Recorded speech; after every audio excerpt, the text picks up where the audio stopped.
اعوذ باللہ من الشیطان الرجیم، بسم اللہ الرحمن الرحیم۔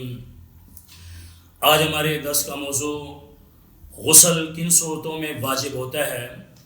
غسل کے واجب ہونے کی صورتیں 4 ہیں۔ سب سے پہلے یہ بات ذہن نشین کر لیں، انسان سے جو مادہ نکلتا ہے وہ 3 قسم کا ہوتا ہے۔ نمبر 1 منی، نمبر 2 مزی، نمبر 3 ودی۔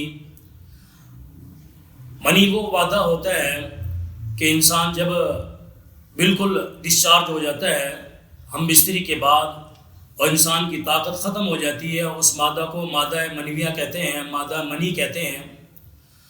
مزی وہ ہوتا ہے جو زوجہ مطہرہ سے بوس و کنار کے وقت ہلکا پتلا مادہ نکلتا ہے، اس کو مزی کہتے ہیں۔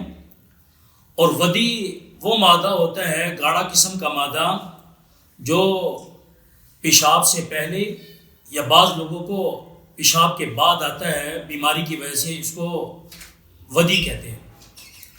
اب یہ بات ذہن میں رکھ لیں کہ مزی اور ودی کے صورت میں غسل نہیں ہے بلکہ وضو ہے ان میں، یعنی اگر کسی کو مزی نکل آتی ہے، ودی نکل آتی ہے تو اس میں غسل نہیں ہے، ان کے اندر وضو ہے۔ اور غسل جو فرض ہوتا ہے وہ منی کے نکلنے پر ہوتا ہے، وہ بھی اس وقت ہوتا ہے جب وہ شہوت کے طریقے پر نکلے۔ اگر شہوت کے بغیر نکل آئی تو اس میں بھی غسل فرض نہیں ہوگا۔ مثال کے طور پر کوئی آدمی بیمار ہے، اب بیماری کی وجہ سے مادہ منویہ نکل آتا ہے، یا کوئی آدمی ڈر گیا، اب مادہ منویہ نکل آیا بغیر شہوت کے، تو اس صورت میں بھی غسل فرض نہیں ہوگا۔ کوئی آدمی جو ہے اوپر سے نیچے گرا، گرنے کی وجہ سے نکل آیا، تو اس صورت میں بھی غسل فرض نہیں ہوگا۔ اب منی کا نکلنا شہوت کے طریقے پر عام ہے، وہ نیند کی صورت میں ہو یا جاگتے ہوئے ہو، اگر مادہ منویہ نکل آتا ہے تو اس صورت میں غسل فرض ہو جائے گا۔ نمبر 2 دوسرا سبب غسل کے فرض ہونے کا وہ یہ ہے کہ انسان کا اپنی زوجہ سے ملنا، یعنی دونوں خاوند اور بیوی کا مل جانا اور اس سے انٹر کورس ہو جانا، اس سے غسل فرض ہوگا۔ عام ہے کہ خروج منی ہو یا نہ ہو، صرف انٹر کورس ہو جائے، اس سے غسل فرض ہو جائے گا۔ اور نمبر 3 یعنی عورت کا حیض سے پاک ہونا۔ حیض وہ خون کہلاتا ہے جو عورت کو ہر مہینے میں آتا ہے، وہ حیض کا خون کہلاتا ہے۔ جب عورت جو ہے وہ حیض سے پاک ہو جائے، اب اس کا جو ہے وہ نہانا ضروری ہے، اس پر غسل فرض ہو جائے گا۔ اور نمبر 4 چوتھا سبب وہ عورت کا نفاس سے پاک ہونا۔ نفاس وہ خون کہلاتا ہے جو بچے کی ولادت کے بعد جو خون آتا ہے وہ نفاس کا خون کہلاتا ہے، اور نفاس کے خون کی مدت زیادہ سے زیادہ 40 دن ہے، اور کم سے کم اس کی کوئی مدت نہیں ہے۔ کم سے کم 2 منٹ کا بھی ہو سکتا ہے، 3 منٹ کا بھی، ہفتے کا بھی، 2 دن کا بھی ہو سکتا ہے، اور زیادہ سے زیادہ اس کی مدت 40 دن ہے۔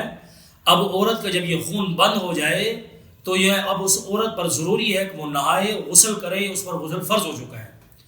اس کے اندر یہ بات ذہن نشین کر لیں کہ دیکھیں عورت کا خون جب بند ہو جائے، چاہے وہ ہفتے کے بعد بند ہو جائے، چاہے وہ 2 دن کے بعد بند ہو جائے، اب اس کے نفاس کی مدت پوری ہو چکی ہے، اب اس کو چاہیے وہ غسل کرے، اور نماز بھی پڑھ سکتی ہے، روزے بھی رکھ سکتی ہے، تلاوت بھی کر سکتی ہے، جو مرضی احکامات اللہ تعالیٰ کے پورے کرے۔ بعض عورتوں کے ذہن میں یہ ہوتا ہے کہ جی وہ 40واں میں نے 40 دن پورے کرنے ہیں، اگرچہ خون جو ہے 5 دن پر 10 دن پر بند ہو جاتا ہے، تو پھر بھی وہ عورتیں جو ہے وہ 40 دن تک نماز چھوڑی رہتی ہیں، اور 40 دن تک جو ہے نماز نہیں پڑھتی، تلاوت نہیں کرتی۔ کیوں بھائی؟ اس لیے کہ میرا 40واں پورا نہیں ہوا، حالانکہ وہ خون جو ہے 4 سے 5 دن میں یا 2 دن میں بند ہو چکا ہوتا ہے، یا 15 دن میں بند ہو چکا ہوتا ہے۔ لہذا مستورات کو چاہیے جیسے وہ خون بند ہو جائے تو اب جو ہے اپنے اعمال کی طرف متوجہ ہو جائیں، روزہ بھی رکھیں، نماز بھی پڑھیں، اور تلاوت بھی کر سکتی ہیں۔ یہ غسل کے فرض ہونے کے 4 سبب تھے۔ نمبر 1 مادہ منویہ کا نکلنا شہوت کے طریقے پر۔ نمبر 2 مرد اور عورت کا ملنا، یعنی صرف انٹر کورس کا ہو جانا، یعنی اگرچہ جو ہے یعنی مادہ منویہ خارج نہ ہو تب بھی غسل فرض ہو جائے گا۔ نمبر 3 عورت کا حیض سے پاک ہونا۔ نمبر 4 عورت کا نفاس سے پاک ہونا، اللہ تعالیٰ مجھے اور آپ کو ان باتوں پر عمل کرنے کی توفیق عطا فرمائے۔